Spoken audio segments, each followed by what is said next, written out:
Gaggle, where we challenge and, if necessary, destroy media narratives. I'm George Samueli. It is now 9:13 p.m. Yes, in a cold, snowy, icy Budapest, as to be expected. So, welcome everybody um, who has joined us for our Thursday evening live stream. Evening, of course, my time, middle of the day, of course, in the United States. And so Ahmadovich says, George, after Yugoslavia, how is Europe still arguing about Greenland or Ukraine? Well, let's say that's a very good point. And I mean, I've brought this point up many times before, that Europe really has no leg to stand on when it comes to international law and the illegal seizures of territory. Um, the breakup of Yugoslavia was, of course, engineered in defiance of international law, because the recognition of Croatia and Slovenia by Germany, and then which was followed by the European Union and then by the United States, was in defiance of Yugoslavia's legal authorities, namely the Constitutional Court. The Constitutional Court had ruled those secessions to be illegal because, of course, they were illegal. They were not in accordance with the constitution of Yugoslavia. Nonetheless, they went ahead with these recognitions, and then, of course, they bombed Kosovo, or well, Yugoslavia, in order to prize Kosovo away from Serbia, and then having ended the bombing of Yugoslavia on the basis of UN Security Resolution 1244, which stipulated that Kosovo was indeed an integral part of Yugoslavia, they went ahead and recognized the unilateral secession of Kosovo. So, in other words, basically, they stole Kosovo from Serbia in defiance of UN Security Council resolutions and previous pledges that had been made to Serbia after the bombing. So the short answer is that, of course, they don't have a leg to stand on, and therefore all of their indignation and all their talk about rules-based order, international law, it is all a lot of hooey. They only bring this up whenever it suits them, but there's no principle behind it. It's just, well, hey, that's a neat argument. Well, I'll make that argument. But they say, well, but you haven't adhered to international law. It was you did this first. The breakup of Yugoslavia was engineered by the key NATO powers. The bombing of Yugoslavia was NATO. The theft of Kosovo from Serbia was NATO. You violated all the basic principles of international law, and you violated UN Security Council resolutions. So don't now give us a big song and dance about, that you can't take Greenland away from Denmark. Yeah, you can take Greenland away from Denmark, just as Kosovo was taken away from Serbia. Absolutely, you can do it. So yeah, that's that's what I say. But anyway, the couple of issues that I want to talk about. I'm not going to talk about the Machado's lunch with Trump today, which obviously didn't go particularly well, and there was no so far no particular commitment from Trump to Machado. Trump is obviously committed, and he made that statement yesterday about what a fantastic relationship he now has with Delcy Rodriguez, the acting president of Venezuela. So there's really no room for Machado. So that's that. So here we have Malam Dambaba says, "Welcome from Kintapo, Ghana, West Africa." Oh, I'm always happy to hear from Ghana. I know I've said this before. I spent some time there as a child, um, and that was kind of nice. I mean, I have to say the um, the Atlantic coast there really was quite stunning. It was really great. So it's nice to hear from my old climbs. I haven't been there since I was a child, but that was an interesting time. So I'm happy to hear from Ghana. Um, Now it's it's always very hard to gauge what Trump is up to, because Trump is such a deceitful, devious person that nothing he says should be taken at face value. But he seems to have backed away from his uh, apparent earlier commitments to launch a strikes against Iran. But as I say, one always has to be very careful, because Trump did something like this back in June of last year. Remember, he was engaged in negotiations with Iran on essentially on putting together a new denuclearization agreement. Enrichment under some kind of oversight by the IAEA, and there'll be at a lower level of enrichment. But apparently there were what 5 rounds of negotiations between Iranian Foreign Minister Araghchi and Steve Witkoff, and it seemed like we were close to a deal. And then, lo and behold, Israel launched this attack on Iran, even right before, I think it was about the day before the 6th round of negotiations was supposed to take place. And of course, then Trump joined in with Israel's attack. So, the Trump now seeming to have backed away from this this upcoming attack on Iran. It maybe we should take it at face value, but we should all at least maintain some suspicion. So Trump kind of started this sudden backing away yesterday at the Oval Office. And let's just listen. So he was saying, oh well, if the Iranians carry out executions of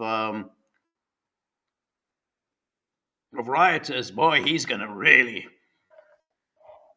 let them have it.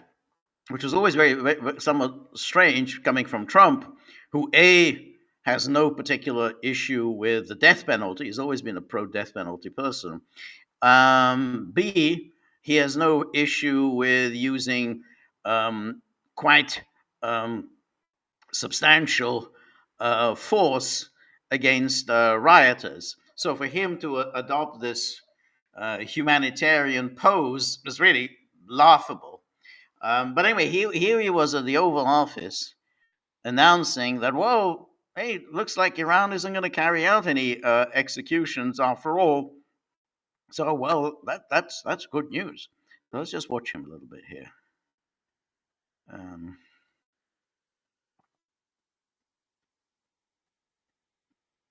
Right, here he is. Want me to? I have a feeling they don't want me to.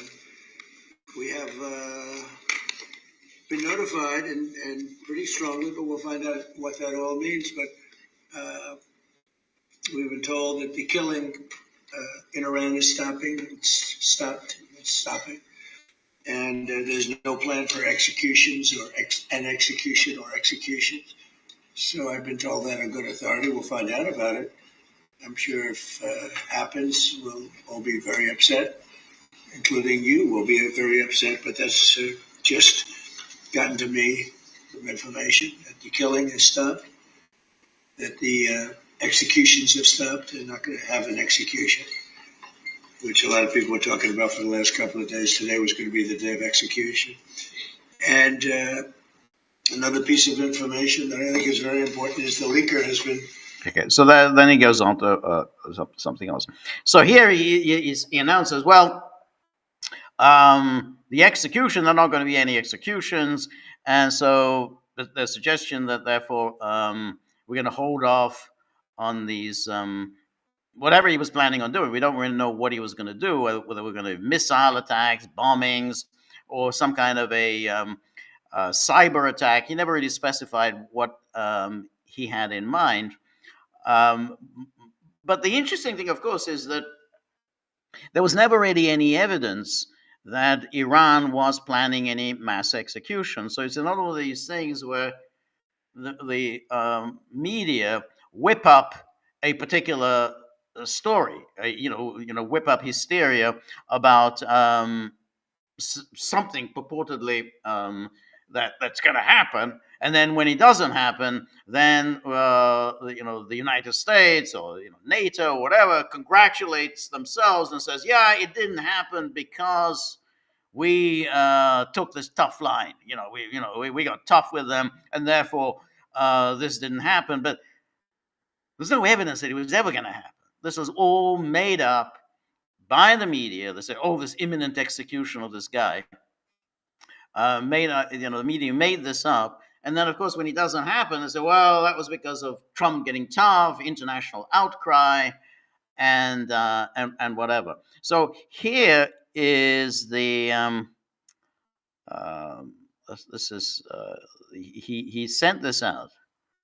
I think this was this morning that Trump sent out this truth, and here he has this. Um, he's quoting Fox News. Iranian protester will no longer be sentenced to death after President Trump's warnings. So right away, notice they put the cause and effect, in its place. Oh, he will no longer be sentenced because of President Trump's warnings. They have no evidence of that because there's no evidence that there was ever going to be a execution of this guy or any mass executions. But it didn't happen. It's obviously because of his warnings. And so Trump says, "Well, this is good news. Hopefully, it will continue." And then you could, it's worth taking a look at the interview that was given by Iranian Foreign Minister Arakchi to Brett Baer yesterday. And I always do this. Sorry, click the wrong button. So just watch this interview, and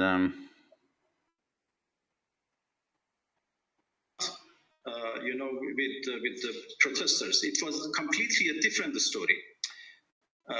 The reason I have to explain, and this is important, why they started to shoot at people. For one reason, they wanted to increase the number of deaths. Why? Because President Trump has said that if there are killings, he would intervene. And they wanted to drag him into this conflict. And that was exactly an Israeli plot. They wanted to drag the President of the United States in this conflict. So they started to increase the number of deaths by killing ordinary people, by killing police officers, by starting a kind of, fighting inside the different cities. So, but this, of course, is absolutely correct. And this was obvious that this was what was happening. The moment Trump made that ridiculous intervention by saying that, well, if this killing continues or whatever, then the United States is going to get involved. Well, of course, that acts as an incentive. Of course, they immediately the rioters, those who wanted, and of course, all the foreign agents who wanted to provoke an American response, then increase the violence. But it was Trump who did that. Trump who kind of said that, and he was the exact equivalent of what Barack Obama, if you recall, when he said about the red line. That the use of chemical weapons in Syria would be a red line. So the moment he said that, and of course, hey, lo and behold, there are all these chemical weapons attacks. So I think first he says basically threatening American bombing of Syria if there's a chemical weapons attack.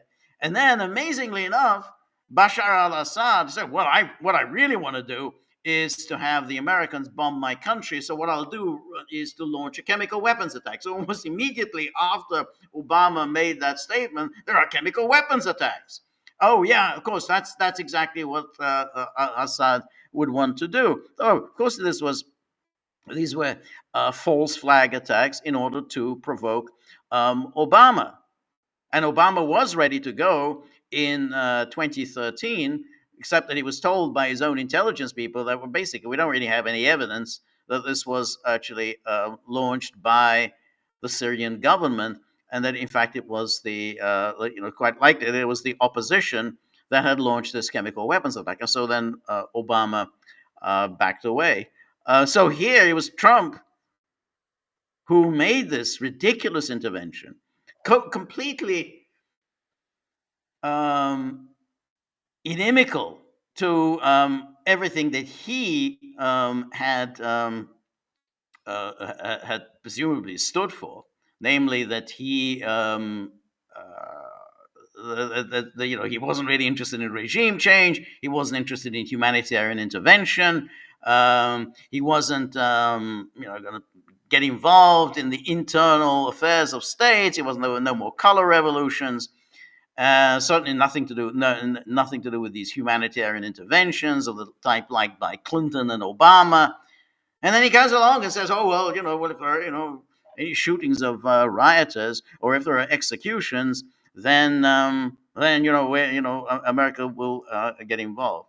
Um, so, but here's Arakchi talking about the executions. Let's just watch this a little bit.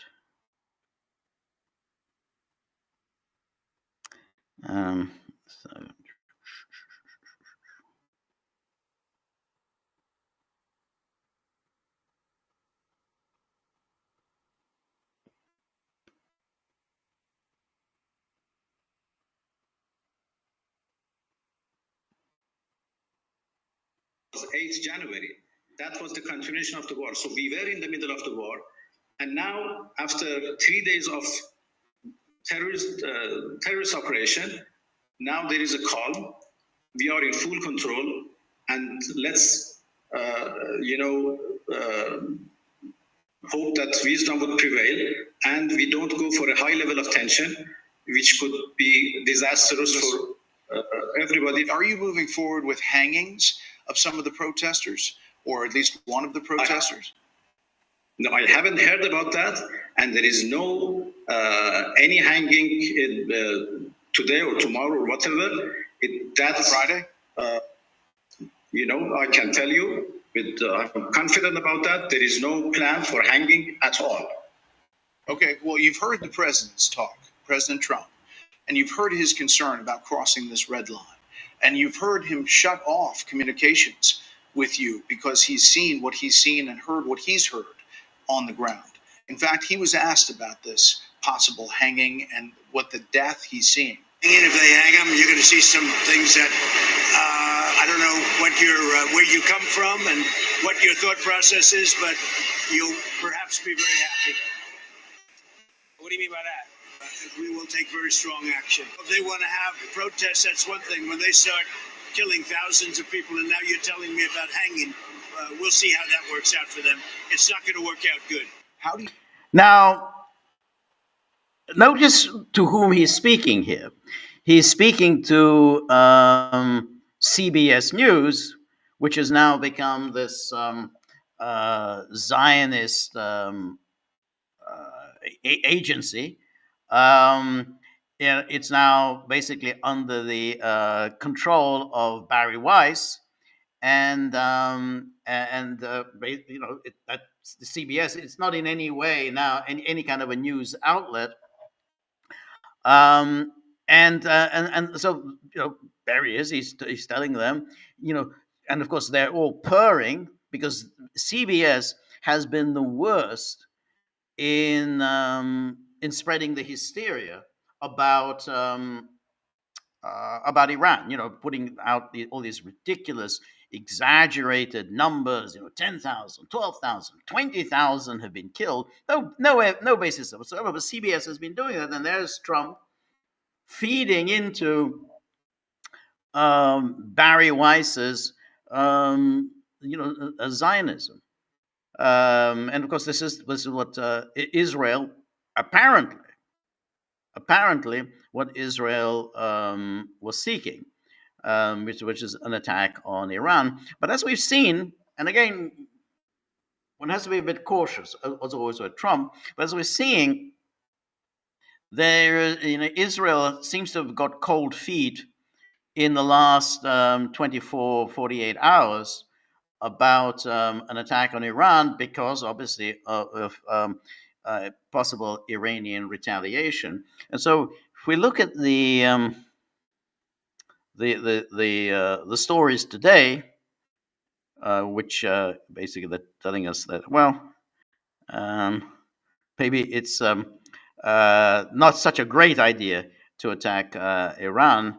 So that was Trump. This is good news. Hopefully, it will continue. And then here we have the Times of Israel, which tells us Netanyahu said to have asked Trump to hold off on Iran's strike. So it says Netanyahu asked President Trump over the past day to delay potential plans for an American strike on Iran. That's what told the New York Times. We'll see that Times story in a minute. And then, according to the report, Trump and Netanyahu spoke yesterday about the issue on the same day that Trump announced he had heard on good authority that the killing of protesters in Iran had stopped, appearing to back away from his recent threats to attack.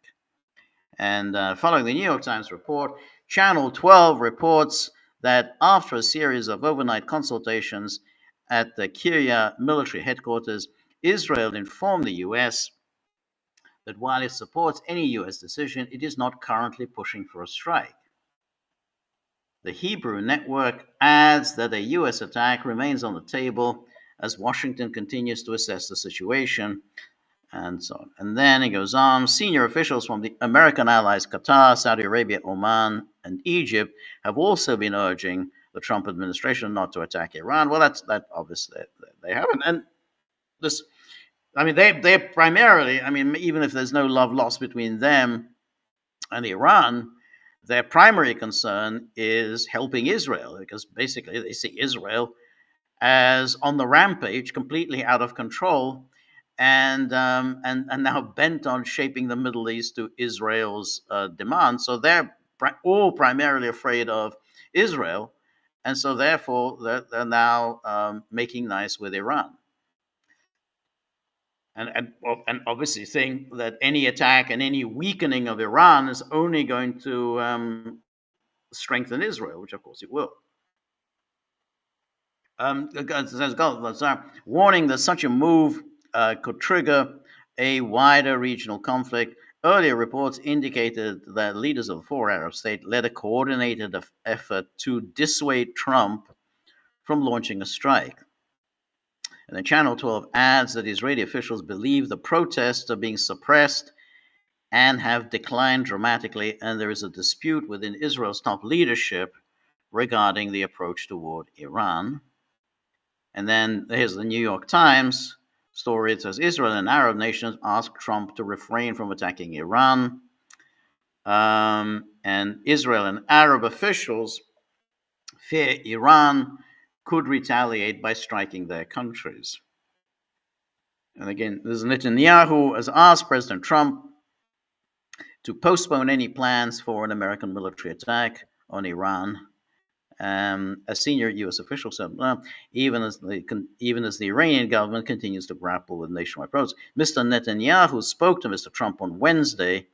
The same day, the American president said he had received information from very important sources on the other side that Iran had stopped killing protesters and was not going forward with executions. That appeared to signal that Mr. Trump was backing away from a potential U.S. attack on Iran, which he had been weighing for days. Now, so if you're watching CNN, So yesterday, you could see how they were so crestfallen. They were just in anguish at the possibility that there's not going to be a strike on Iran. I mean, this is what CNN lives for. I mean, CNN, which is constantly whipping up hysteria about something or other, but especially it loves whipping up hysteria about some terrible thing going on somewhere and the need for American bombs and NATO and whatever. I mean, this is what they were doing during the years in which there was the talk about attacking Syria. I remember when Obama, then in 2013, Obama backed away from bombing um, Syria over that false flag chemical weapons attack at Ghouta. Um, and there was the oh God, the well known reporter, the I mean, I just watched it earlier today, so name just come, names on the tip of my tongue. But anyway, she was there, almost weeping. That my God, my God, the Syrians are, all my Syrian friends who feel betrayed. They are betrayed by Obama has betrayed them. They were expecting Christiane Amanpour. Yeah, of course, you all knew her name, Christiane Amanpour. It's just, and they're betrayed. America's betrayed them by not bombing Syria. It's a betrayal. And so there was something along the lines yesterday. Oh my God, the Iranians feel betrayed. Those poor Iranians, desperately hungering and thirsting for freedom, and apparently hungering and thirsting for American bombs. I mean, people just love being bombed. I mean, who'd have thunk? But that was going on yesterday on CNN, following Trump's statement, and anyway, here then he continues, or the New York Times story continues. And that's this says here however, Mr. Trump sent a similar ambiguous signal last June. So there's hope. There's still hope for the New York Times. However, he sent a similar ambiguous signal last June, even after he had largely made up his mind to order an attack on Iran. So maybe it's just a feint, a Trumpian feint, which it could be. So anybody else is sort of feeling at least a sense of relief. Well, thank God we're not going to get a bombing. But hey, for some, there's still hope. Maybe this is all just a head fake from Trump and Netanyahu. And a senior U.S. official said late Wednesday that Mr. Trump had not set aside the military options his commanders had presented in recent days, and whether he ordered the attack depends on what Iranian security agencies do next in regard to mass protests. And then again, the Gulf states, and then here's Axios, who is, they have very good sources. And it says Trump delays Iran strikes as aides in Israel raise concerns. An Israeli source said that in addition to concerns about retaliation, the current U.S. plan includes strikes on security force targets in Iran, but is not seen by Israel as strong or effective enough to meaningfully destabilize the regime, because, of course, that's what we really want, is to destabilize the regime, because that's really going to bring peace and happiness to the Middle East. Destabilization and civil war, that's fantastic. And then much of the public messaging from Washington appears designed to maximize uncertainty and potentially throw off Iran, as was the case when U.S. struck its nuclear facilities, I think last May, I think they mean last June. The decisions are being made by an extremely small group of top Trump administration officials. The president isn't taking any option off the table now or in the future. People shouldn't try to box him in, cautioned one U.S. source with knowledge of the matter. He likes to preserve optionality, and it's a hallmark of his approach that he'll talk to anyone, anytime, even as he plans to attack them. He'll talk to anyone as a head fake. And then here's then the sudden proliferation of stories about how Iran had supposedly called off these mass executions, which were all made up, all completely made up by Israel, the Western intelligence services, and the media about this upcoming mass executions. White House, Iran called off 800 executions following threats from Trump. And then 800 executions that had been supposed to take place yesterday were called off following the US President Donald Trump's warning to the Islamic Republic not to kill protesters. The president and his team have communicated to the Iranian regime that if the killing continues, there will be consequences. That was Caroline Levitt said this today.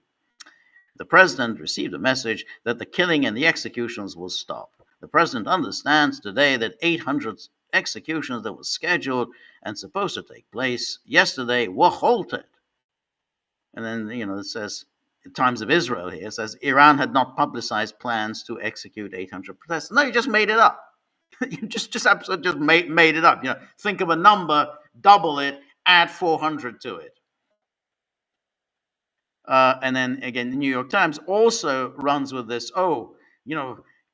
Clearly, the Iranians have backed away from, because of Trump and because of the international outcry, even though, as I said, there was never any evidence that Iran intended to do this. So say Iran postpones execution of protester.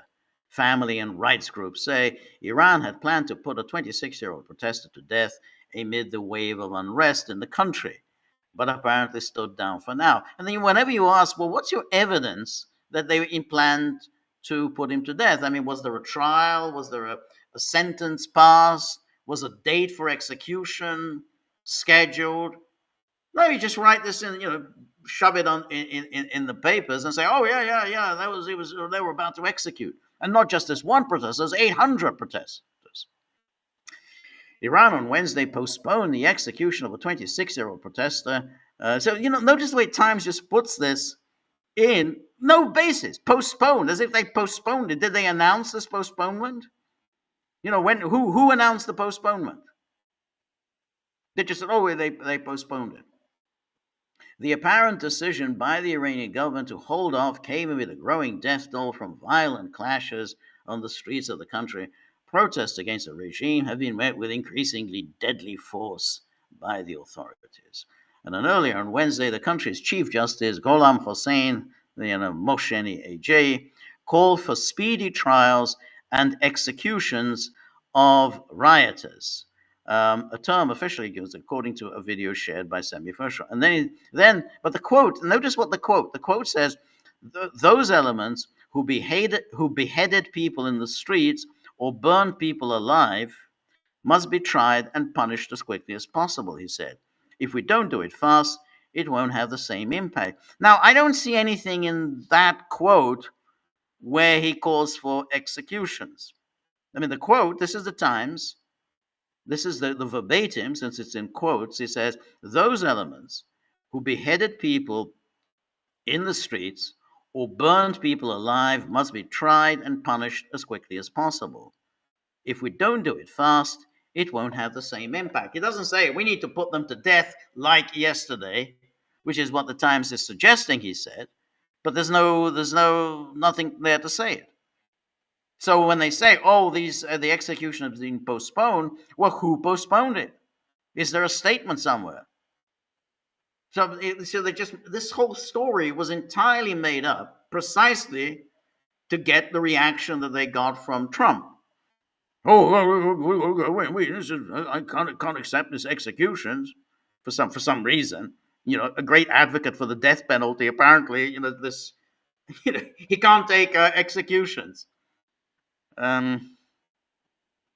And Iran's foreign minister Abbas Araghchi also denied that Iran intended to execute protesters, calling the claim part of a misinformation campaign by outside elements designed to provoke Mr. Trump into engagement.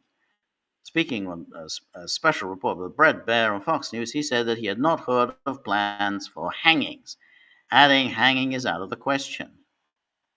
And then here, times again. So, second story, Iran says protester was not sentenced to death after international outcry. Huh. So he was not sentenced to death. I see. The judiciary said that Efran Soltani would not be executed. Iran state media report. His case has drawn attention. And then it says Iran's judiciary said on Thursday that it had not issued a death sentence. So look at the headline. The headline says Iran says protester was not sentenced to death after international outcry. But now, what the actual statement is that it had not issued a death sentence. So, in other words, he was never sentenced to death. That was just, they say he was never sentenced to death, even though the Times is suggesting that he had been sentenced to death. And because of the international outcry, Iran has backed away. Totally made up. This is classic fake news. You just make it up. And then, oh, well, they backed away because of the international outcry. But there was never any plan to do this.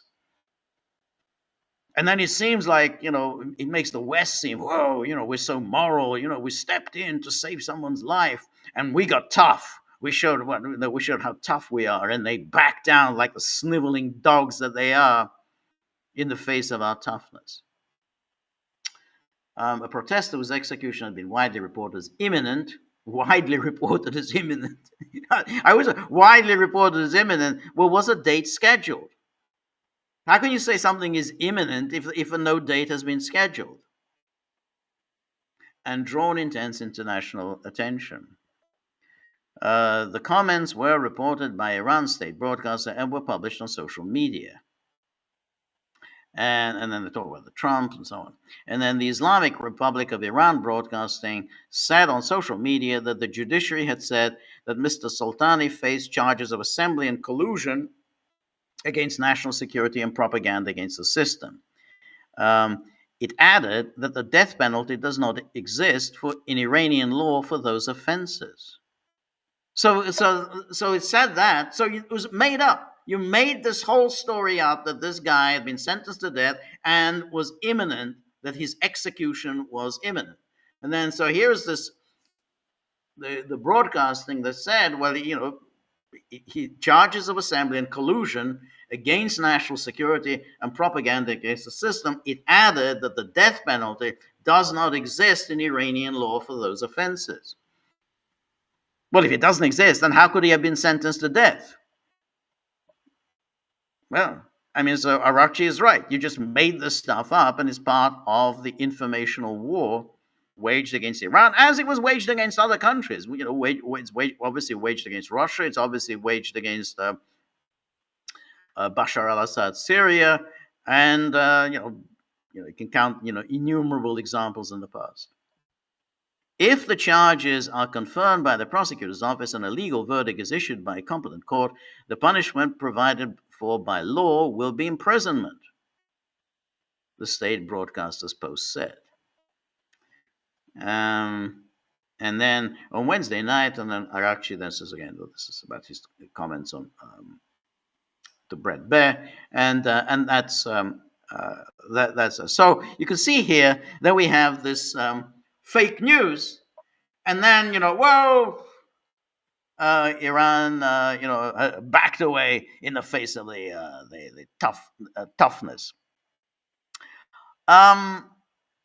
So now, as I said earlier, with Trump, you really never know whether he's being devious and just lying, and that he's actually planning an attack on Iran.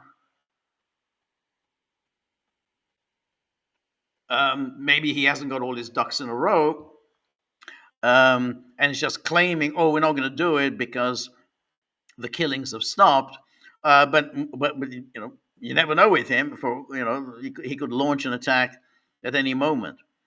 Um, so we'd have to wait and see. I mean, I have to say that uh, it's obviously good news that this isn't happening, because I have to say, over the during the last couple of days, it was looking increasingly grim, that this was going to happen, and so it's good that it hasn't happened. But I think before rejoicing, one should be a little wary. Now, the other thing I wanted to bring up is that this plans that the British in particular, but obviously NATO as well, they are planning on seizing on Russian ships. So last week we had that Russian registered ship that had been pursued across the Atlantic, had been pursued by the Americans, and then they seized, the Americans, with the help of the British, seized this Russian registered ship, because they accused it of violating sanctions, unilateral sanctions. These are American imposed sanctions. And so now the British, who were so excited about this whole caper of seizing this Russian ships, and Russia not really doing anything about it, not really resisting, they want to now make this into a real policy. Hey, let's start seizing Russian ships. The shadow fleet. Now, there's obviously a problem here. One obvious problem is that it's in violation of the international law. Now, again, whenever you get the Western media, they start making, again, they always make stuff up, and they say, "Oh no, this is in accord with international law." Oh, but of course, they don't know. I mean, they just repeat the talking points that that governments provide them, and they say it's in accordance with international law. But of course, it absolutely is not. Ships, in particular, when they're in international waters, cannot be boarded. Then you just can't start boarding them. That's an act of war. You can't even do it. You can't even board ships when they're in territorial waters, in your country's territorial waters. You can't just simply say, "Oh, well, we suspect there's something that they're committing some kind of a crime, and so we'll just board the ship, even if it's in your territorial waters." But let alone when they're in international waters. So obviously there's absolutely no international law that supports it. And we'll take a look at that in a minute. The UN Convention on the Law of the Sea is unambiguous on the matter, which is that that any ship can change its registration. The whole idea that you can't just change your registration in the middle of a journey. You can absolutely change your registration, as long as it's done with the consent of the registering state. So, like in the case of the ship that was seized last week, it had been registered to Guyana, but then it registered to Russia. Absolutely, you can do it. There's nothing at all in the international law that says that you can't do it.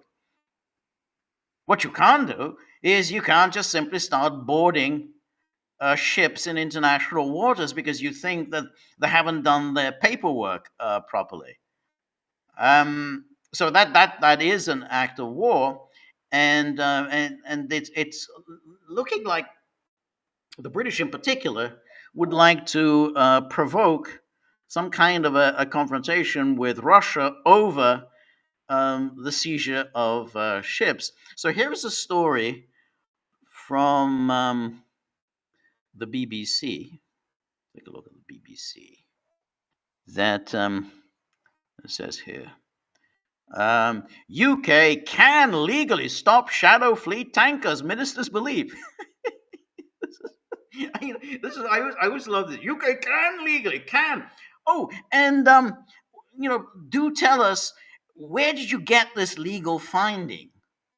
I mean, that where how do you get it? Remember, the only basis and even then it's moot, but it's true that if there is a UN Security Council resolution, um, say, sanctioning a state, then therefore denying that state oil, then in theory it would be possible to seize ships carrying oil to that state. As I say, in theory, because even then, that Security Council resolution would have to stipulate that it expects other states to interdict any oil shipments. Unless it says that, then you simply cannot take the law into your own hands. Even if there's a Security Council resolution, it doesn't mean you can unilaterally go ahead. Oh well, I will enforce the Security Council resolution, unless it actually specifies that you can go ahead and use force to interdict oil tankers heading for the sanctioned state. Then you can't do it. This was, this was the problem with George W. Bush. Remember when he was trying to justify the attack on Iraq in 2003? He said, well, there's a UN Security Council resolution that basically prohibited Saddam Hussein from developing weapons of mass destruction. So therefore, all we're really doing is enforcing UN Security Council resolution. But of course, there was a real problem there, which was that there was nothing in the UN Security Council resolution that said that states can unilaterally enforce that resolution. If you want to use force against Iraq, and that was made clear to Bush, if you want to use force against Iraq, you're going to have to get another Security Council resolution. And so that's just the one case, the one example where if you can try to use force in international waters against a ship that's violating sanctions. But in this case, the sanctions that we're talking about are entirely unilateral sanctions, which are imposed by the British or by the EU, that have no legal validity, because they have no validity on Russia. Russia doesn't accept EU law. Russia doesn't accept UK law. So you can't start seizing tankers. Anyway, this is the BBC, which tells us ministers believe this. No, notice there's no legal opinion. I mean, is there, has this been argued before the International Court of Justice or before any court of law to get a legal opinion on whether that you can do this? No, just ministers say that you can do it. It kind of reminds me of the all the talk, and we talked about it so many times here at the Gaggle, the talk about the seizure of Russia's sovereign assets. So apparently it's in accord with international law. Oh yeah, it's in accord with international law. Yeah, no, there's no violation of law there. No, we can do it. Oh, and how do you know this? Well, because Ursula von der Leyen said so. Oh, well, that's all the legal opinion I need. Ursula von der Leyen and Kaja Kallas decided that it would be entirely legal to seize Russia's sovereign assets. So just like here, ministers say, yeah, we can absolutely board these tankers carrying Russian oil in international waters. Anyway, here's this. Let's go back to this BBC story. And here he is. The government has identified a legal basis. Oh, a legal basis. Tell me more. What is this legal basis? Which it believes can be used to allow UK military to board and detain vessels in so-called shadow fleets, the BBC News understands. Russia, Iran, and Venezuela have all been accused of operating ships without a valid national flag to avoid sanctions on oil. Last week, the British assisted US troops in seizing the Marinera oil tanker, which American officials accused of carrying oil for Venezuela, Russia, and Iran, breaking US sanctions. Yeah, and who cares about US sanctions? Who cares about UK sanctions? Who cares about EU sanctions? The Sanctions and Money Laundering Act from 2018. So that's a British law. The Sanctions and Money Laundering Act from 2018 can be used to approve the use of military force. Ministers believe it is understood there are plans for the armed forces to use those powers in what is being described inside government as a ramping up of action against the ships. It is not known exactly when the first UK military action might occur. So notice what they've done here. They said this piece of legislation, the Sanctions and Money Laundering Act of 2018, can be used to approve the use of military force. Now, I dare say you can use any piece of legislation if you want to justify the British use of force. That doesn't make it legal. That doesn't make it illegal in international law. Yeah, you can come up with any legislation and say that, but you fundamentally cannot violate the international law on the seas. You can't just go ahead and board ships in international waters. They are engaged in normal commerce. Whether there's breaking UK sanctions is neither here nor there. They're engaged in commerce. And if you do that, that is an act of war. But just as saying, oh well, there's a UK legislation from 2018, and they're going to use that to justify what they're doing. Well, you can use any piece of legislation that you want. That doesn't make it lawful. And then here, this, go on with this ridiculous BBC article, and this goes on.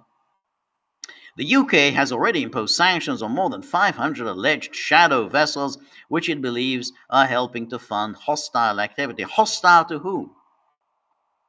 I mean, they say hostile activity. Hostile to whom? Are they doing anything against Britain? Including Russia's invasion of Ukraine. Ministers say that action taken by the UK and its allies has forced around 200 ships off the seas, most of which will have been operating without a legitimate flag. Now, this is where it gets very dubious. What do you mean by a legitimate flag? If you are registered anywhere, then you've got a legitimate flag. You can register your ship anywhere you want. You can register it in Russia, you can in Guyana, Panama, wherever you want, you can register it. So what do you mean legitimate flag? It's not a legitimate flag if you're carrying a flag and you're registered to some other country, then yeah. But otherwise, there's nothing, that ship, the Marinara that was boarded last week, was carrying a legitimate flag. It was Russia because it was registered to Russia. Ship flagging is the process used to register a vessel to a specific country, which then allows it to travel in international waters and offers it certain protections under law. Yes. So what's illegitimate about it? The government believes the new legal mechanism they have identified could be applied to any sanctioned vessel not legitimately flagged. Just going round and round in circles. What do you mean legitimately flagged? Officials say this would have included the Marinara tanker, which was seized last week. But that was legitimately flagged. It was registered to Russia. These journalists, they write this garbage, and without any thinking. These are really dumb people, really stupid people. I mean, they say these things, because they've been briefed by ministers, or they get these talking points, and then they say, "Oh, it's not legitimately flagged." What makes it illegitimate? Defense Secretary John Healey said the action was in full compliance with international law. He just says it. Oh, well, if John Healy said it's in compliance with international law, that's good enough for me. I don't need to get anyone else's opinion on what is international law than John Healy, a true moron, incidentally, a real fool. Adding that the UK will not stand by as malign activity increases on the high seas. Notice now they've switched the argument. So first they're talking about this technical issue about legitimate flag, and then they're talking about this malign activity. So you're now particular. Now you can do your malign activity in international waters. Yeah, that's why they're international waters. This freedom of navigation. You don't,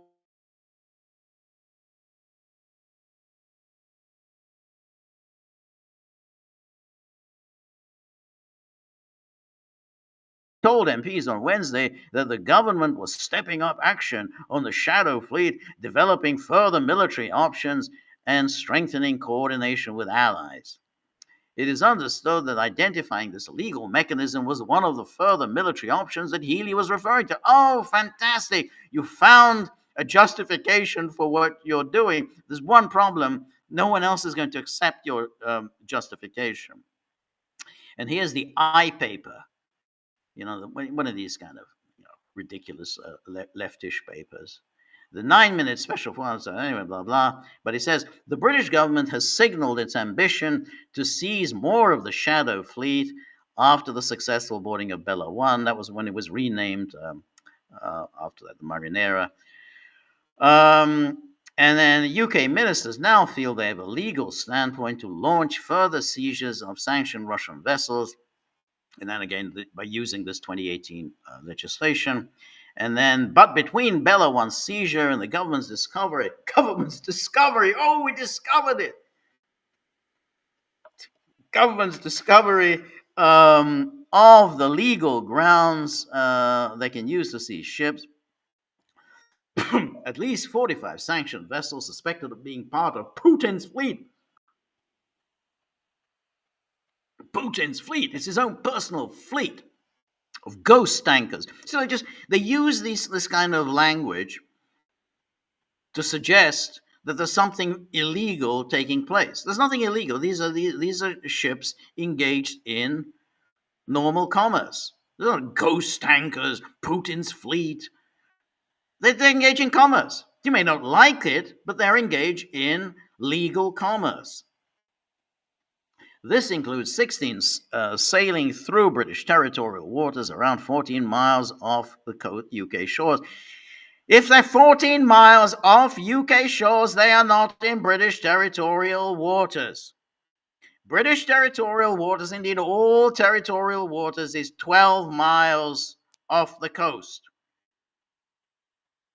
not territorial waters. So around 14 miles, they're in international waters.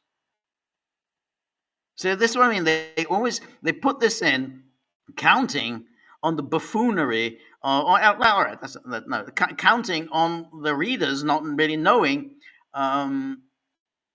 these issues, and so they confuse them. So, oh well, it's in British territorial waters around 14 miles off UK shores. Wherever, as everybody knows, territorial waters are 12 miles. It's in the UN Convention on the Law of the Sea. 12 miles off the coast is your territorial waters. And even in the territorial waters, you cannot just go around seizing ships.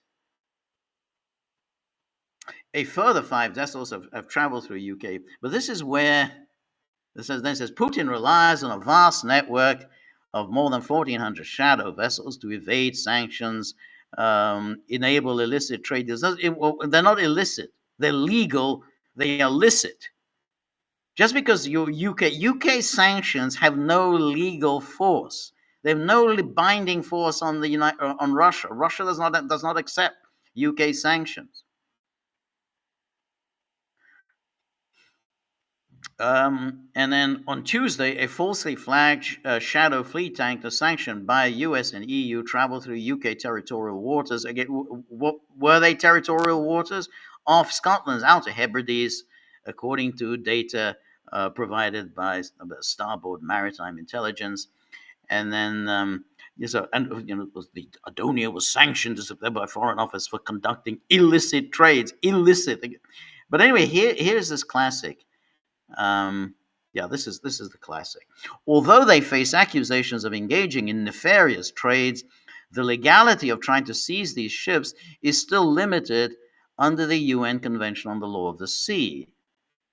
The internationally recognized law states that ships, even if sanctioned, are to be given the right of innocent passage through international waters. Now, this is so stupid.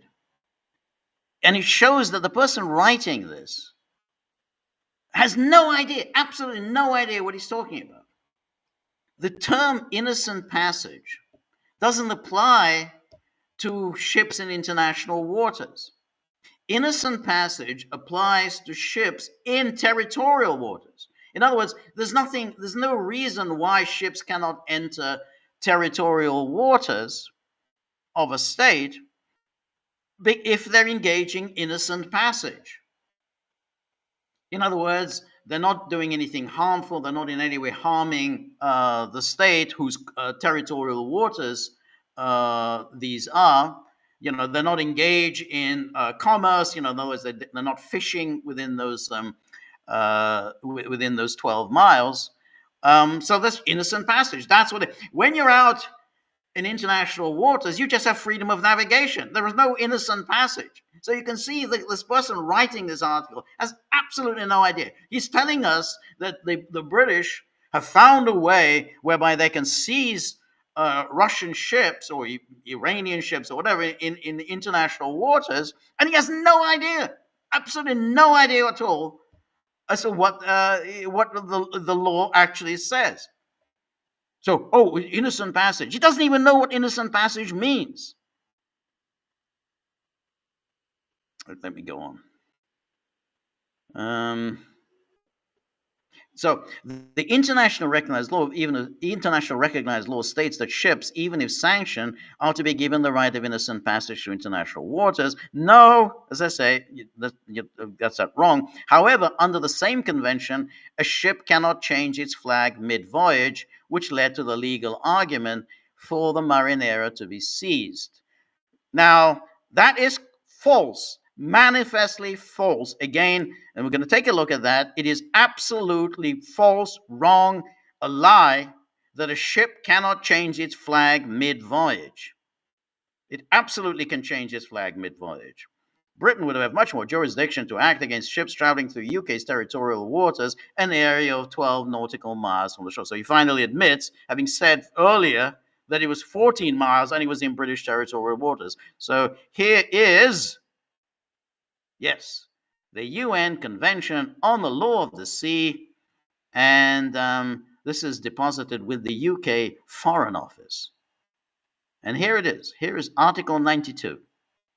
Ships shall sail under the flag of one state only, and, save in exceptional cases expressly provided for in international treaties or in this convention, shall be subject to its exclusive jurisdiction on the high seas. What that says is that ships are under the jurisdiction of the state to which they are registered.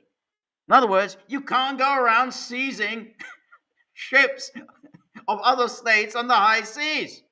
It says, ships shall sail under the flag of one state only and shall be subject to its exclusive jurisdiction on the high seas. They're subject to the exclusive jurisdiction of Russia or Iran or Venezuela, not under the jurisdiction of Great Britain.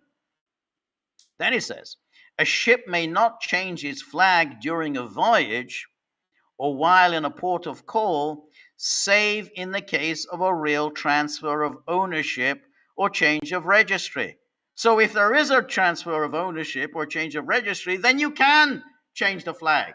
So when it says you can't change the flag, you can't in mid-voyage, it says you can't change unless you have actually done this, you've registered into another state, which is what the Marinara did.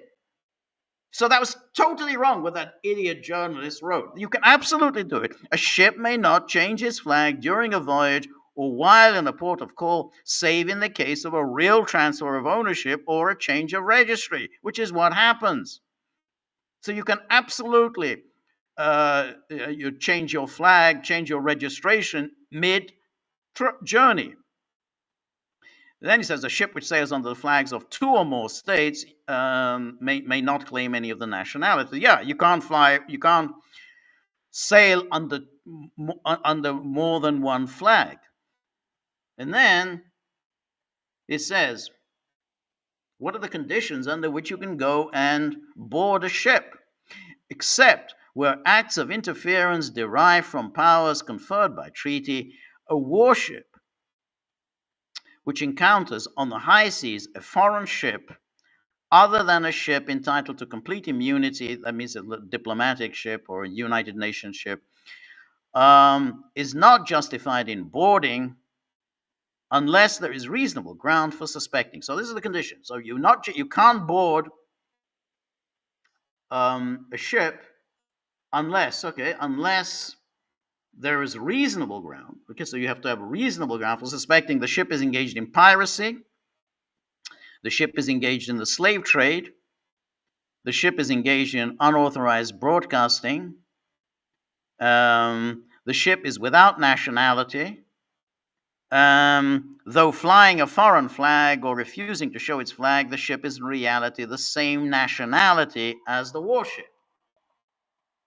So not one of those conditions which might justify seizure of a ship on the high seas was true about Marinara or any of the ships. You know, they talk about this shadow fleet. None of them. They're not engaged in piracy. There's no basis to think they're engaged in the slave trade. That they're engaged in unauthorized broadcasting. Or that they're without nationality. They absolutely, have nationality. There was never any, the Russians made clear that they of the nationality. They absolutely have a nationality. Or they're actually the same nationality as the nationality of the warship. In other words, they are actually belong to the British, say. And then it says, in the case provided for in paragraph 1, the warship may proceed to verify the ship's right to fly its flag. To this end, it may send a boat under the command of an officer of the suspected ship. If the suspicion remains after the documents have been checked, it may proceed to a further examination on board the ship, which must be carried with all possible. If suspicions prove to be unfounded, as they were in the case of the Marinara, and provided that the ship boarded has not committed any act justifying them, it shall be compensated for any loss or damage that may have been sustained. So the Marinara should be compensated. Russia needs to be compensated.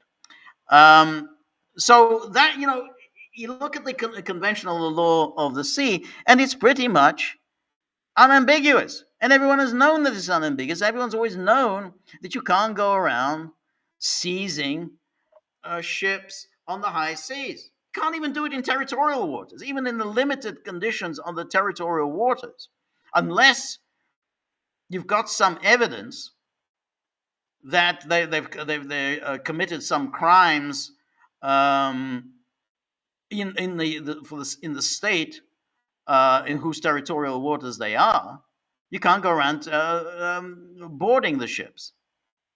Well, John Healy says you can. Oh, well, if John Healy says you can, then you obviously can.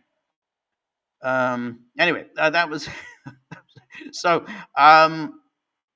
That's the British. Now, I do think that if they go down this particular path of boarding ships, then you're in a very dangerous area. Now, of course, the British can't really do anything unless the Americans come in and help them and provide support. Otherwise, you're going to find yourself in a shooting war at sea with Russia, and I don't think the British want that. So I think the British are counting on the American backstop, as Keir Starmer put it. But it's a dangerous game that they're playing, and I do expect that there's going to be more of this kind of thing. I mean, they're obviously very pleased with themselves with the seizure of the Marinara. They're very pleased that Russia seemed to have responded, you know, rather rather weakly. I mean, you have to say, yeah, it was a very weak response, and they seem to have been happy when the Americans released the Russian sailors that they had arrested. So they seemed, oh, they were happy with that. But the response from Russia was without question very weak. So this only encourages further further of these kind of reckless adventures. So absolutely, I would expect more of these seizures, and the British invoking, oh, now we've got a piece of legislation from 2018 that applies to ships engaged in illicit activity. We're not going to tolerate malign activities in international waters. Anyway, so let's go now to our locals board, where the Gagglers come and share their ideas and thoughts, and most important, keep the dogs um, in a reasonable mood in this rather cold, bitter weather. So thank you, Gagglers, for all your contributions, and so first of all, Robert, always good to see you, Robert. Robert says, "Ciao from chilly Jersey." I'm sure it's quite cold. Uh, where the wind chill has us at a mere 9 degrees, mere 9 degrees Fahrenheit, which is that's the kind of thing that I understand that kind of talk. So 9 degrees Fahrenheit, that's minus 12, yeah, about minus 12 Celsius. So that is cold. I mean, here it's got down to -8, -9 Celsius. So it's still colder in Jersey. And then, so first it was bowed in the EU, and now Scott Ritter reports being debanked. In made greater yet again America. Now, I read that missive from Scott Ritter about the debanking, and it certainly seems really quite shocking, because what the debanking means, first of all, that they seized his money. In other words, he has no access to his own money.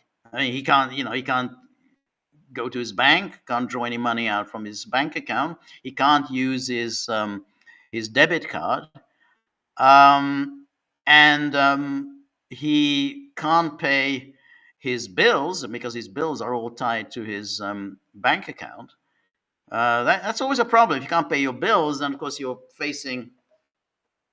They could cut off your electricity or cut off your gas or whatever. I mean, so that's a serious issue if you can't pay your bills. Um, and But even more horrific is that there's apparently no explanation offered as to why they've done this. So he says, well, they haven't provided me with any explanation as to why they essentially closed his bank account, and citing some sort of serious whatever, he doesn't have access to his money.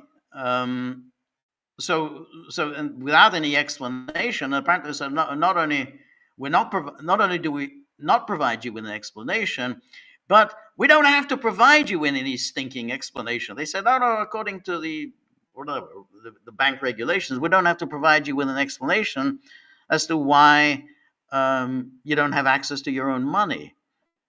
Now, Scott said in his in that that missive, that that he's made preparations for this day. In other words, he has money elsewhere. I imagine some cash lying around. So which is very sensible that that they're going to do this. So you don't want to get yourself into a situation where you suddenly can't you can't even buy food. But yeah, it's I mean it's truly absolutely shocking. I mean they do this and they offer you no explanation as to why you're not able to have access to your own money. Um, yeah, that's yeah. So yeah, make great. I mean, this is, and you're absolutely right, Robert, in that this was the kind of thing that people had expected the Trump era to put an end to. This is so much a characteristic of the Biden years. And he said, "Oh, great! Well, now we've got Trump, and we won't have any more of this kind of thing. Everything just continues as before." All the censorship continues as before, and then even worse, which is basically you not able to, they hitting you, your finances. So that which really that I mean, even if you don't have freedom to speak. Okay, you can't have freedom to speak, but if you don't have the freedom to eat, then then that really is painful. Anyway, thank you so much, Robert. Thank you for your generosity. Vic Shakapopoulos, hello, Vic, says, "Dear George, regarding my last question about the communist thinkers, I think you should show them some more love. Okay, even considering all the shortcomings of the communist theory and all the mistakes that were made, in the end, I still consider the Marxist critique and analysis of capitalism as the most accurate one, and it's still a useful tool in understanding how the world works." Well, that's hard to say whether how useful it is. I mean, it's obviously um, the problem with it was it was based on, on certain theories that economists really don't take seriously anymore, like the labor theory of value. I mean, the whole Marxist critique was based on the labor theory of value, which again is not really taken seriously. And then he came up with this complicated theory about the theory of surplus value. And I don't know whether anyone really thinks that the theory of surplus value is a strong critique of capitalism. If you just want to be negative about capitalism, and that's fine, and I think I have much sympathy for that, you don't necessarily have to embrace Marxism to come up with a serious critique of capitalism. I mean, obviously the financialization of capitalism, the inequalities inherent in capitalism, the way that the benefits accrue to very few, and so on. Then others have formulated critiques of capitalism. I'm not sure the Marxist theory is the one that's the most salient. Why do we talk about Marx? I mean, the reason why we talk about him is the political success of the Marxists. If it hadn't been for that, if they had just failed, like like many other socialists have failed, and ultimately the socialist movements have largely failed. Like even the mild form of socialism, that sort of social democracy, even that seems to um, you know seems to have seen better days. The glory days of social democracy now seem long ago. I mean, when I say glory days, like immediately after the war through to about 1970, when you had that was everyone seemed to embrace social democracy. Well, that's gone. We don't have that anymore. But what the Marxists had, and particularly with Lenin, was extraordinary political success, and that wasn't due to the theory. The Marxists, Lenin, Stalin, But or Trotsky maybe a little less so, but they were not real great theoreticians. I mean, Lenin, as I say, Lenin was very unoriginal thinker. Stalin was hardly a theoretician. Um, but what they had was this extraordinary political ruthlessness that allowed them to win power when all the odds were against them.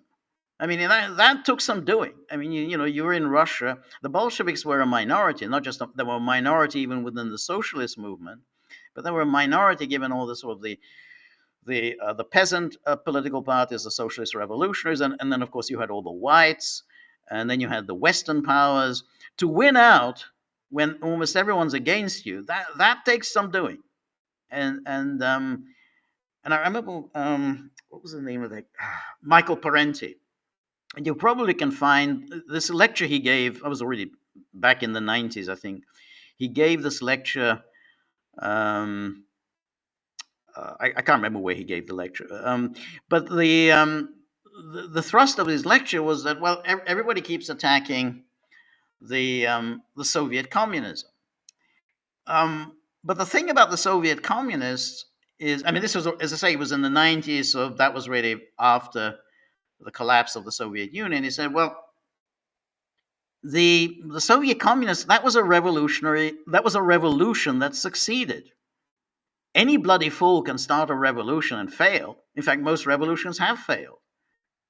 But if you start trashing the Soviet communists, you say, well, hey, they actually had a successful revolution. They seized power, and more important, they held on to power. Despite all of the adverse circumstances, they held on to power. And you say, well, you should be that unsuccessful.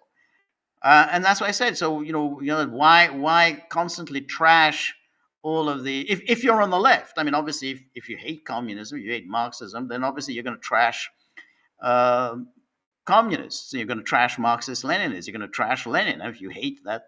But if you're on the left, if you're on the left, and you keep talking about revolution, then why are you being negative about the Soviet communists? That was a revolution that succeeded. And as I say, I mean, any bloody fool can start a revolution and fail. I mean, any bloody fool can have a big project and fail. I mean, that's no big deal. I mean, the trick is to have a big project and succeed. And the Soviets, communists, they kept the show on the road for 70 years, which is that's a long time for any revolution. The French Revolution didn't succeed in that way. The French Revolution, I mean, if you think of 1789, 1815, it came to an end. So that was just 26 years. The Bolsheviks kept it going for 70 years. So that's doing. So that's where I think the Marxists are interesting, and how they were able to play the political game with the skill that they had, uh, um, and against much more powerful adversaries. And so that, but in terms of the theory, I'm not at all convinced, and I'm sure Robert, who's a libertarian, would also be probably very unimpressed by the Marxist theory. But anyway, thank you, Vic, for that observation. And Cynthia, always very good to see you, Cynthia. As I always say, Cynthia is a resident film scholar and film encyclopedist, film critic, and the person who kind of briefs us on film history and film production. And we have our Monday night screenings, which are always made special by Cynthia's very learned, very informative comments. So it's a rare privilege for this board, for this locals board, to enjoy this extensive and film commentary provided by a genuine expert. And so this is it's unique. There's nowhere else on any internet site, where among all the other things that we talk about, we also have very learned and highly specialized and highly informative film commentary. I mean, there's nowhere else on the site. Other sites, they specialize in this or that or whatever, and then that's all you get. You get basically comments about law and lawfare and whatever. Here we talk about law, but we also have the learned comments of Cynthia. So last Monday we had the first part of Ivan the Terrible, Eisenstein's classic, and then Cynthia kind of pointed out something that I hadn't really noticed, and I hadn't really read anyone else noting this, but Cynthia made a very astute comment, which is the sort of the clear homoeroticism of Ivan the Terrible. It clearly passed muster with Stalin and the Soviet leaders, but when we look at it now, years later, I mean, the homoeroticism is really quite stark. So it's interesting that no one really picked up on that. Or maybe, as I said on Tuesday, there was already a very strong homoerotic quality to Soviet propaganda, that they extolled the virtues of masculinity, particularly strong, muscular, handsome men. And so that fell very much within that purview, even though that wasn't quite the masculinity presented in Ivan the Terrible, where on the contrary, and I think Cynthia pointed this out, you had a very masculine-looking woman, a very effete looking young man, and then you had these Kazans, looking kind of these half-naked young boys. So it wasn't quite the Soviet aesthetic, but really interesting, and it's a very illuminating insight into Eisenstein. So that was really interesting. Thank you, Cynthia. Anyway, this is Cynthia's comment today. It says, Paul Craig Roberts said on your show that Russians have done navigation data proving a U.S. attempt to assassinate Putin. Why haven't they made this public? You're absolutely right. I mean, if they've done this, and they say they've done this, and they've provided this information to the Americans, we know that they provided this information. They handed this over to the Americans, but they haven't made this public. Now, this seems to me very bizarre, because as far as the Western media and Western commentariat is concerned, the Russians haven't provided us with any evidence. Where's the evidence? Russia makes this claim that the Ukrainians tried to assassinate Putin. Where's the evidence? Without any evidence. Well, if you have the evidence, then show us. Giving it to the Americans is a total waste of time, because the Americans aren't going to look at it. Particularly if they were behind it, and the Russians know that they were behind this, then that data, what's going to happen to that data? It's going to go straight into the waste paper basket. Trump has already said that the Ukrainians did not attempt to assassinate Putin. He's already said that. In other words, he first of all seemed to accept that the Ukrainians were trying to assassinate Putin, but then he said, I'm shocked and upset about this, but he took no steps against Ukraine because of this. So you can't very well be so upset by your great ally has done something so shocking as attempting to assassinate the leader of a nuclear superpower. So you haven't done anything about it. I'm shocked and upset. And then he turns around and said, well, no, I've now changed my mind. And Ukraine wasn't attempting to assassinate Putin. So that's the official U.S. position now. No, it never happened. Well, that's it. That's going to be the U.S. position. The U.S. isn't going to change its mind. The U.S. is going to stick to that line, which is it never happened. And they're obviously going to stick to that line, given that the U.S. was obviously behind this. So what then you ask, well, why doesn't Russia make it public? I mean, of course, even if they make it public, the Western media will say, no, none of this is plausible. No, no, no, this is all untrue. This is fake. They forged and of course they're going to say it. But at least we'll have something substantial to go on. And we can say, yeah, look, here are the data. You can say it's fake. You can to your heart's content, but nonetheless, these are the data, and the Russians have provided it. So you're absolutely right, Cynthia. It makes no sense for the Russians not to make make the data public.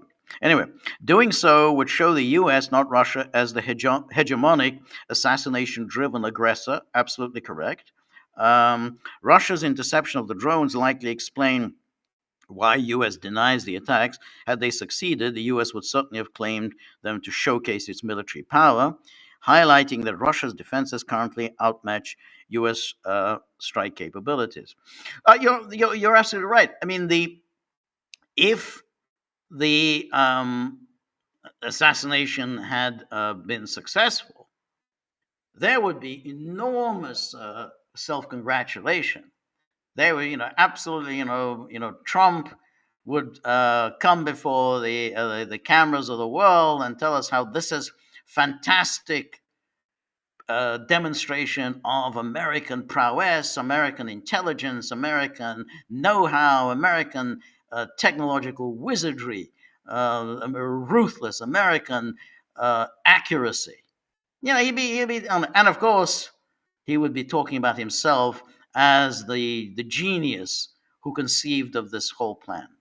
Without question, that would have been the American line, as he did in the case when they assassinated Soleimani, who also, incidentally, but I should forget, what a devious person Trump is. Soleimani was engaged in a peace mission, so he was kind of tricked in engaging in a peace mission when he was assassinated. So the Russians are making a huge mistake in not revealing this information, just to say, well, what's the point? Because no one's going to believe us anyway. Well, I mean, then why even bother? Why even bother providing these data? Of course, the Americans aren't going to do anything with the data. Why would they? They were behind it. Of course, they're not going to do anything about it. So your best bet is to make the data available to the public, and the public can see it, and then fine, let the Western media tell us and say, oh, it's all rubbish, it's all Russian fakery, it's all Russian lies. Okay, let them. Of course we know that that's what they will do, but nonetheless we will have the data available. Now maybe at some point they're going to release it, but if they don't release it now, it'll already be too late. In a month's time, this whole event will have been largely forgotten. So this is the time to release the data. This is because it's still relatively fresh in people's minds. So yeah, I agree, Cynthia. It's rather ridiculous. Anyway, Cynthia then goes on. Paul Singer bought distressed Venezuelan and PDVSA debt backed by Citgo. The U.S. recognized Guaido, and 2020 sanctions weakened Maduro's control. Singer consolidated his holdings in 2024, and the court approved $5.9 billion for his Citgo bid in late 2025. Trump's capture of Maduro reduced political obstacles, and Singer's is it 850 million, or I can't is it what that is, whatever, 50 million or 850 million donation. I think probably 50 million. I mean, 850 million sounds too much. Donation to Trump will likely pay off for him and only him.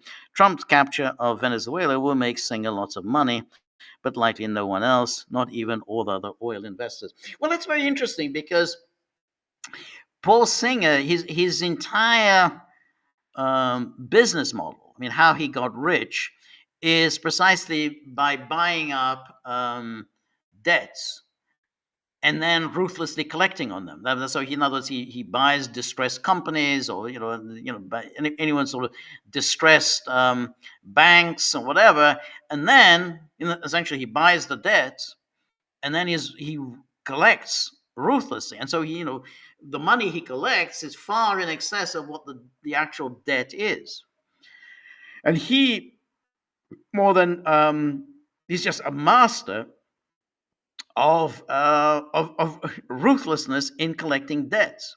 So if you have anyone who's ever harassed you, or called you, I don't know, 10 times a day, demanding money from you, that's what Singer is. But Singer is at a higher level, not like the usual debt collector. He's at a higher level. He goes to court and then seeks gets court injunctions, and then armed with the court injunctions, he then applies it against distressed debtors, and that's how he's become a billionaire. And so that's what he's done here with Citgo. Now, was that the reason why Trump embarked on this Venezuela? I don't know. I mean, that may be one of the reasons. But it's interesting that Trump kind of made his peace with all of the billionaire oligarchs who had once opposed him. So all of those people. Singer was, of course, the man who kind of launched the whole Fusion GPS campaign against Trump. He got Fusion GPS to start that opposition research document, and then, of course, this was back in 2016. Then Fusion GPS hired Christopher Steele to do the Steele dossier, but that was all Paul Singer. Paul Singer hated Trump.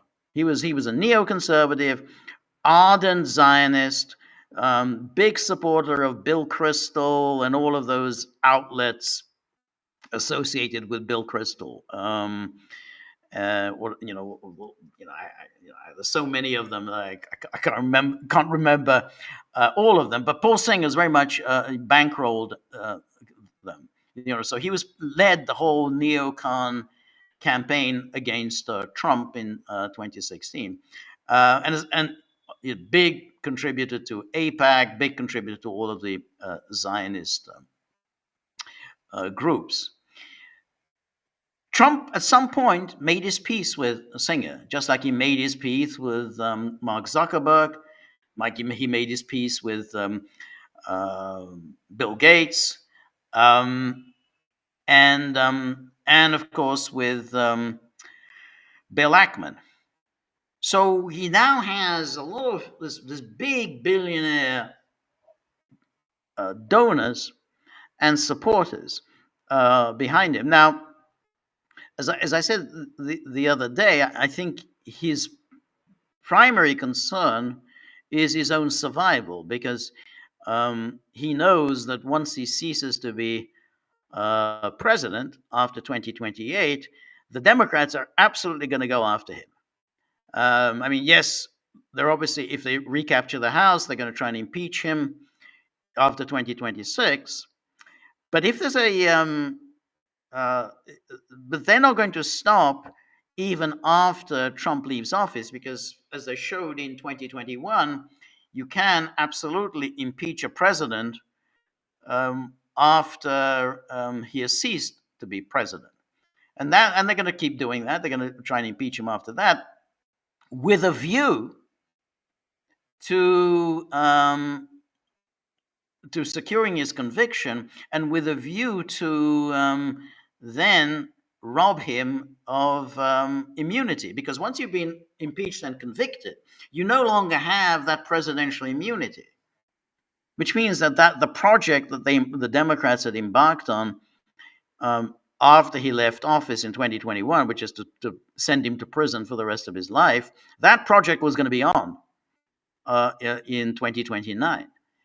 I don't know if that's going to succeed, But the point is that he needs all this money. He needs Singer. He needs Ackman. He needs all of the people who are going to take care of his very substantial legal fees. So that's I think the reason why he's so anxious to keep in with people like Singer. I don't think it's just that he contributed. I think that has contributed. That I think does play a role. Yeah, he contributed generously, but he's going to need a lot of money from the Singers and the Bill Ackmans going forward. So I do find that plausible that Robert played a role in Venezuela.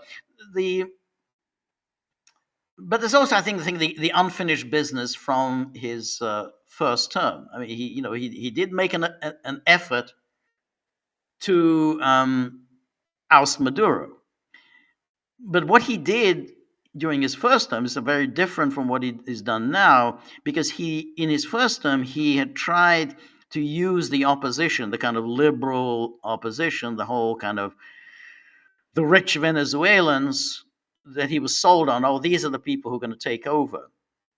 The Guaidos and everyone else. And now I think he's realized that they're completely useless.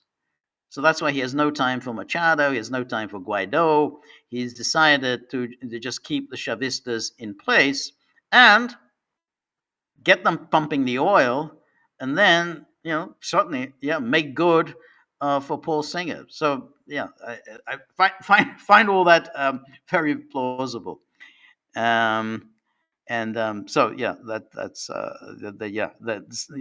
Trump is now real buddies with somebody who had once tried to destroy him, Singer. Okay, thank you. And then thank you so much, Cynthia. Really interesting questions. And then Vic Shakapopoulos says, "What's your opinion on the schism that has been poisoning Eastern Orthodoxy for some years now?" Yeah, it's kind of very very sad. It's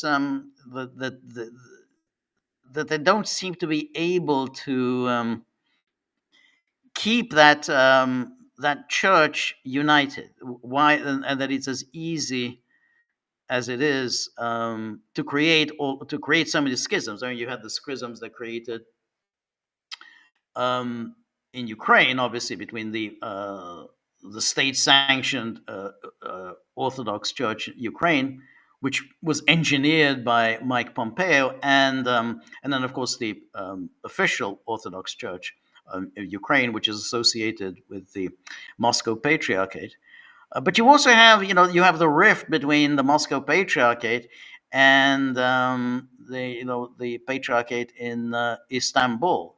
So it is absolutely poisoning relations. So they don't have, unfortunately, the Orthodox Church doesn't really have any leader that can maintain, the order, that can maintain the hierarchy, and that can keep everybody in line. I mean, you have to then admire the Roman Catholic Church that has managed to maintain this.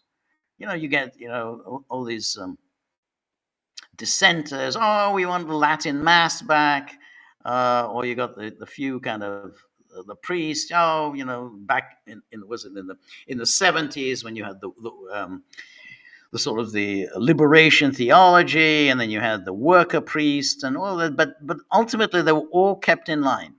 The Pope would issue his rulings, and everybody was kept on board.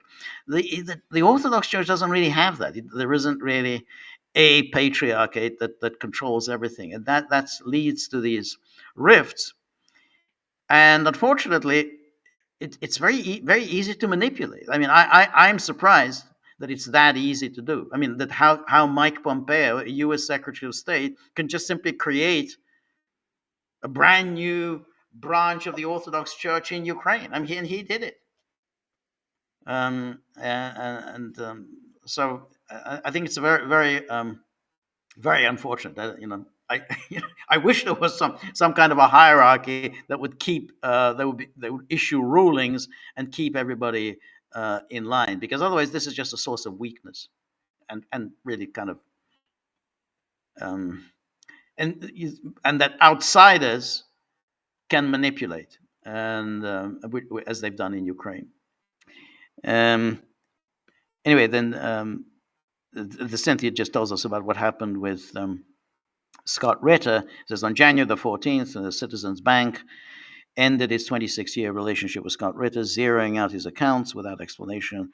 A move Ritter linked to civil liberties issues. The debanking occurred amid a federal FARA investigation into his alleged work for Russia. This probe includes a June 2024 passport seizure and an August 2024 FBI raid on his home. Ritter denies the allegation. So where, I mean, that's pretty much what the thrust of what Ritter wrote in his missive. But where is this from? Is this a news report that which you're quoting from, Cynthia? So the debanking occurred amid a federal FARA investigation into his alleged work for Russia. This probe includes I remember the June 2024 passport seizure and then August 2024 FBI raid on his home. But the thing is, because we talked about it back then, but since then, since that seizure of his passport and the raid on his home, he's been to Russia a number of times. I mean, just over the past 12 months in 2025, he visited Russia on a number of occasions. So the passport had to have been returned to him. So if they were investigating in 2024 his violations of FARA, then obviously that investigation had to have stopped, because how else was he able to go to Russia? I mean, obviously that his passport had to have been returned to him, and the government was well aware of his applications for visas to visit Russia. So the investigation had to have come to an end. So it sounds, I mean, this happens now, which is more than 18 months since the seizure of the passport, that this is something new, that this is a new investigation, that it's not a continuation of what they did in 2024. But yeah, okay. Anyway, thank you. And NKMRD says Trump is asking for too much, I think. Whatever the intentions are, the demands are way too high. Yeah, I guess. Here is Marty. Yeah, this is I haven't seen this yet. So Marty's picture. That's beautiful. That's a great work of art. Trump with all these newspaper clippings behind him is giving the finger. He's giving the middle finger. Yeah, that's good. It's very good. So that's what I call that's great art. Yeah, thank you so much, Marty.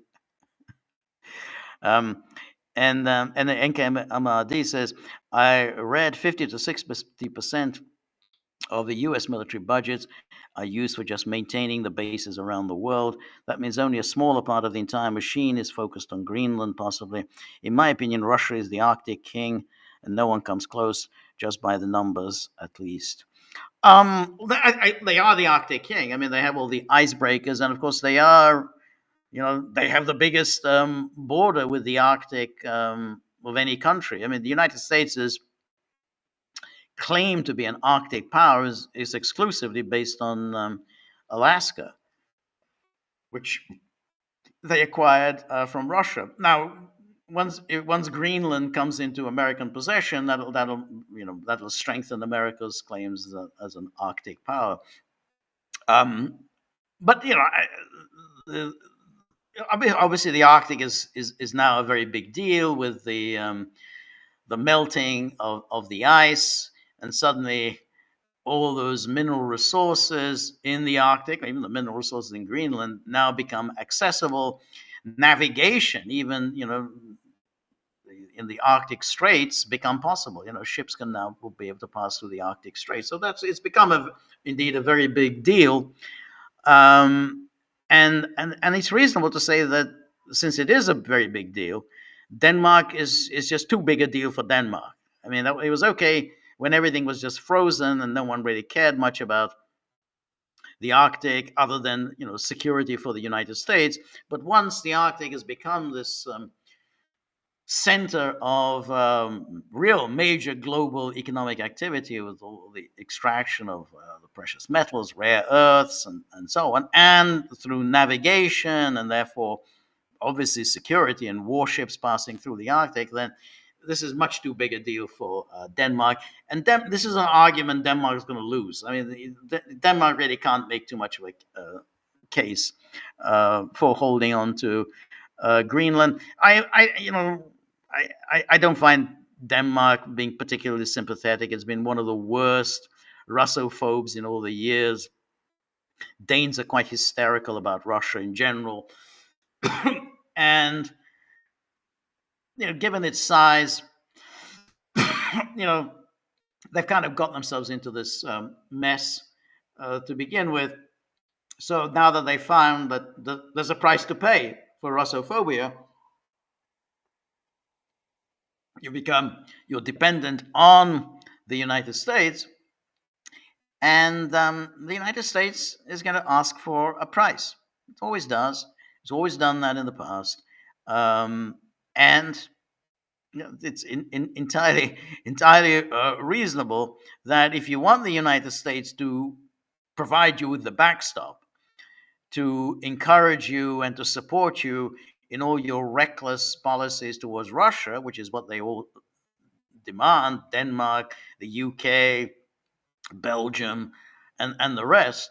Hey, we want to poke the bear. We want to we want to as we were saying earlier. We want to do things like seizing Russian ships, but you can only do it so long as the Americans are supporting you.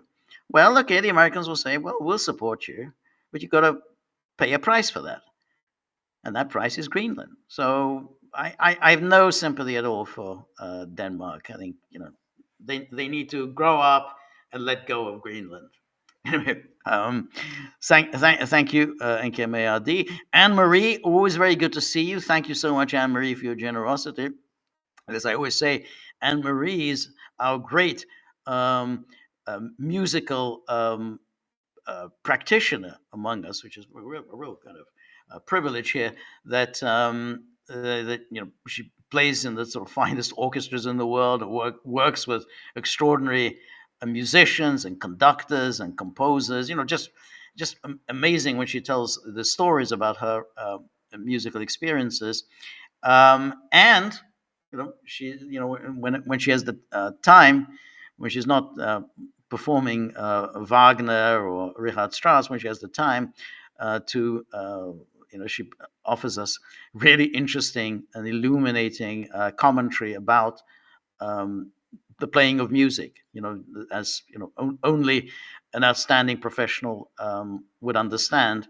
And I always feel very diminished and somewhat envious that that somebody is able to perform music at such a high level. And I'm a consumer, but to be a practitioner, I'm really in awe of that. And so Anne Marie allows us to understand what's involved in the performance of music. So thank you so much. We're all really beholden to you for all of your learned and informative comments, and of course, thank you for your generosity. And Robert says, Wilde put it this way: just as literature is no longer read, journalism is no longer written. Did Wilde say that? I like that. Wilde, just as literature is no longer read, journalism is no longer read. That's good. That's very good. I guess. Yeah. So that means journalism has always been pretty lousy. It's very interesting because, in a way, journalism was always a very grubby profession. I mean, no one really respected journalists. And, the 19th century idea of a journalist was really quite a this sort of yellow press and everything, and then you had rich people, or the William Randolph Hearst, who used their newspapers in order to advance an agenda. So no, you didn't really respect newspapers, and then it became this exalted profession. This is something people wanted to enter journalism, particularly after Watergate, when Woodward and Bernstein got this unjust, unfairly accolades about their supposed great work. And so suddenly, there were the journalism schools, and everybody wanted to be journalists.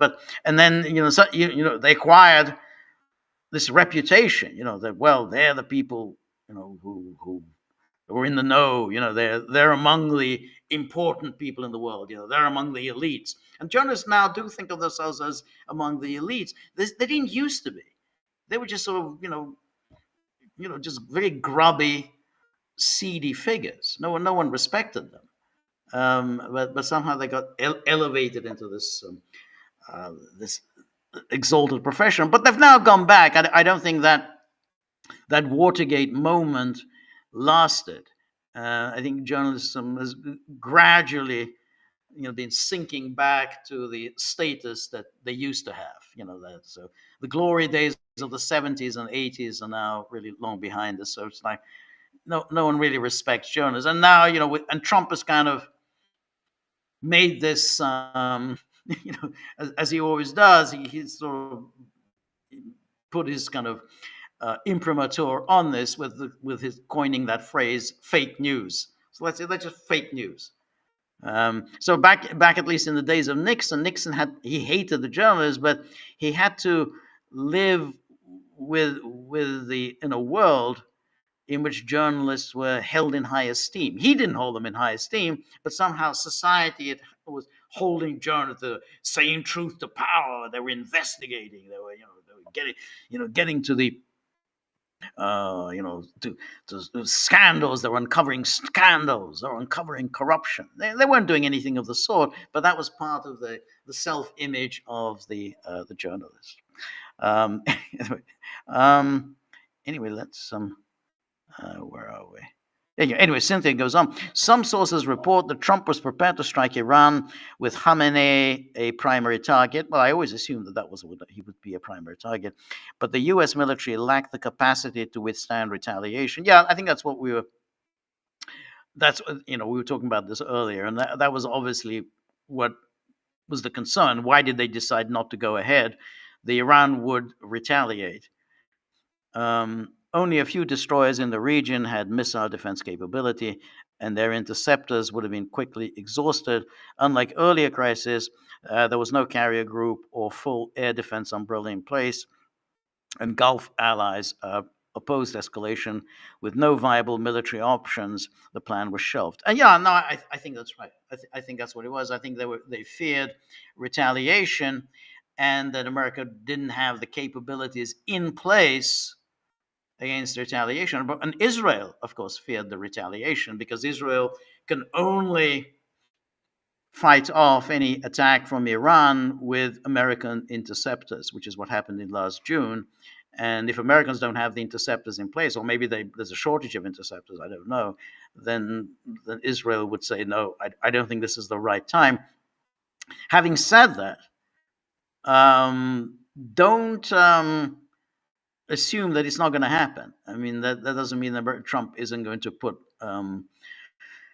forces in place, capabilities in place. It just may take a little bit of time. So it may just have been rescheduled for a couple of weeks, but it could still happen. But I also think that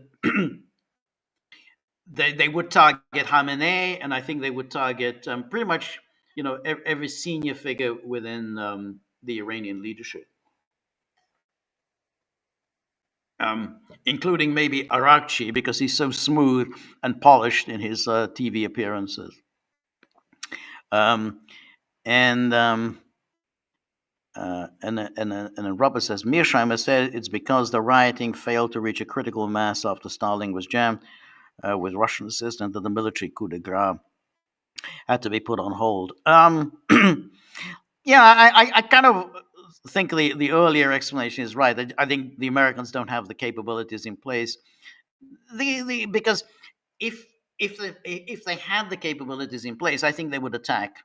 Whether the rioting reached the critical mass or no rioting, they would still say, "Hey, well, we had to do it because Khamenei is a bad guy. The Iranians are bad guys. We had to hit them." So you can always find a justification for doing it, except when you think they have the means to retaliate, and therefore, and that would put a dampener on any plans. But in terms of an excuse, Trump or the Americans, they've never really needed an excuse. You just launch your attack.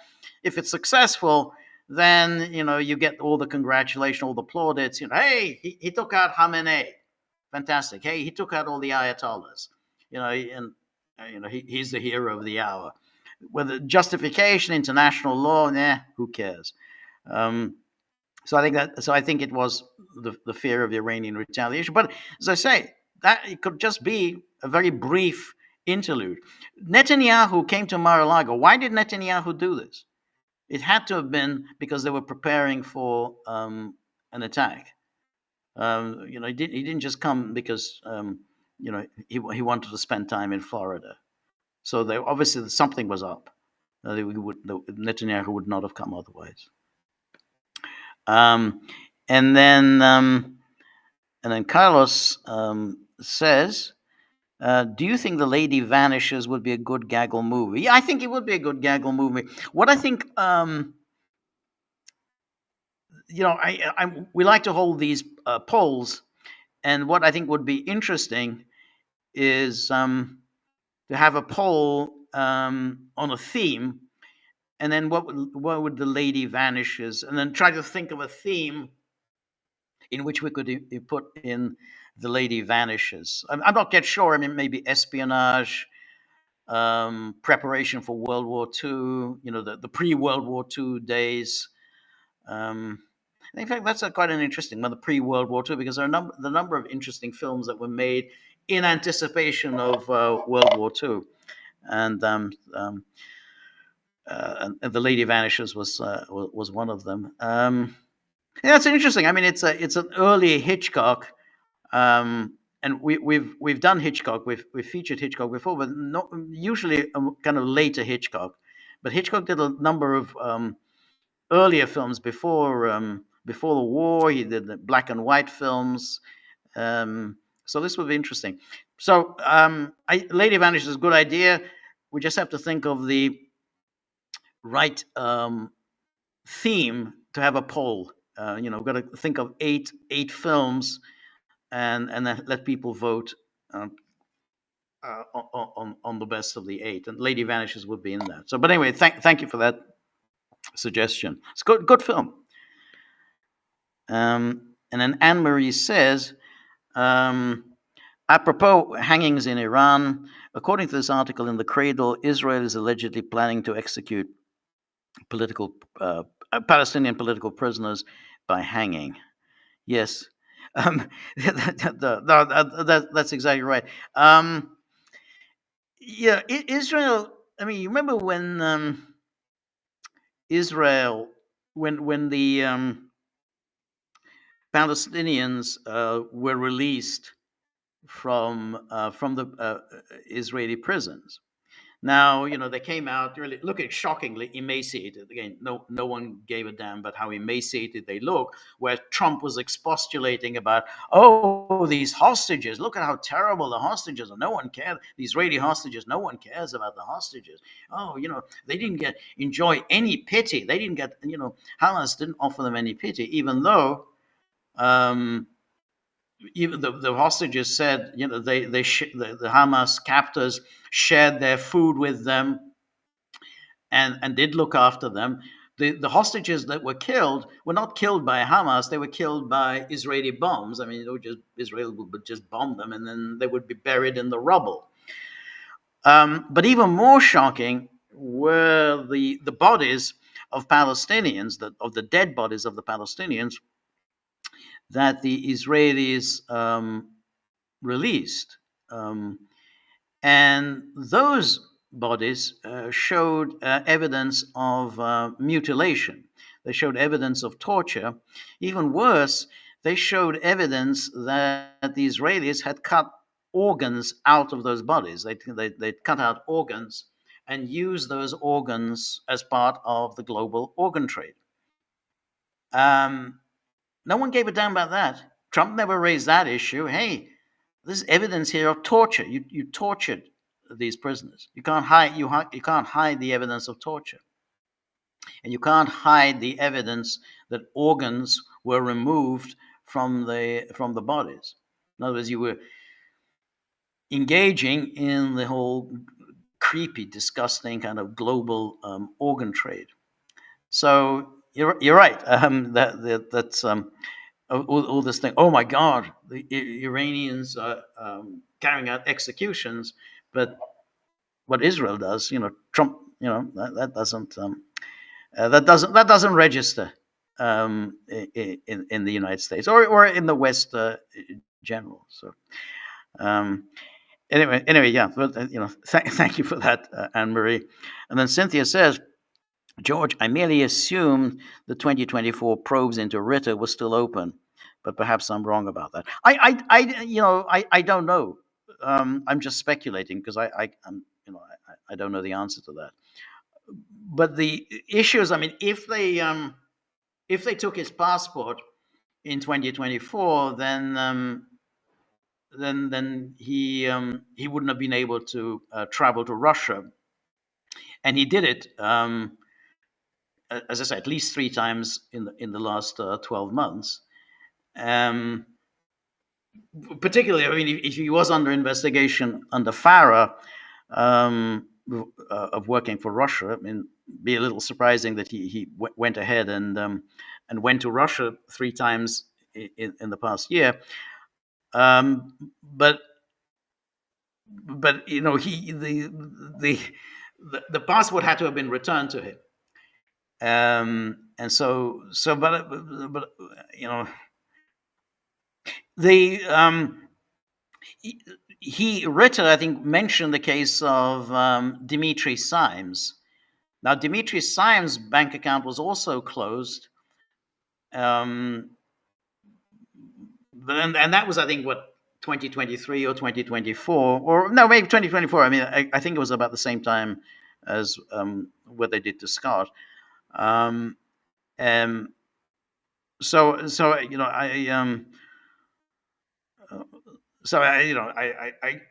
given how long ago it was, it just seems surprising that the bank did that. But it doesn't seem to be attached to anything else. I mean, it's not like there's an indictment. I mean, if you're going to close a bank account, I mean, then that would surely come after an indictment, which there hasn't been. I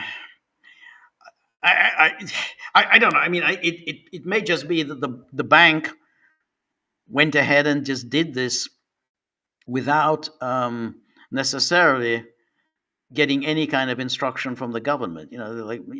These bankers are, they're all very slimy and horrible, and they just went ahead and did this. They say, hey, well, why don't we just simply close out his bank? I mean, this is the way they just operate. Hey, well, we don't want his sort among us, or hey, we don't want to get ourselves into trouble with the federal government. Why don't we just go ahead and do it? So it sounds like the bank just did this without necessarily getting the instruction from the government. So I don't know. But the thing is that what happened was already quite a long time ago, and there doesn't seem to have been any real progress on that investigation from 2024. But anyway, thank you for that. So I think my time is up. Just see if I answered all of our Gagglers' question. So thank you so much, everybody who joined us. Thank you so much for all of your comments and questions and thoughtful observations. And thank you, those who put something into the tip jar. As I was saying, the dogs are going to be waking soon. And first thing they would do is to check the tip jar. Next thing they do is to complain about me and use very coarse language. They're very coarse when they make reference to me. They never think that I do a good job. So that's the next thing. But anyway, but thank you everybody who contributed to the tip jar. I really appreciate it, even if the dogs don't. We'll do some more podcasts over the weekend. Then on Monday, we have the joint live stream with Peter. And then Monday evening, my time anyway, then there's the screening of Ivan the Terrible Part 2. So please join us for that. Please, enjoy the Cynthia's commentary live. So please join us. That's at 3 p.m. Eastern Time. That's on Monday evening, and then 10 a.m. Eastern Time for a live stream with Peter on Monday, and then Tuesday, 3 p.m. Eastern Time. It's my solo. So thank you so much. Thank you for joining me. See you soon. Good night.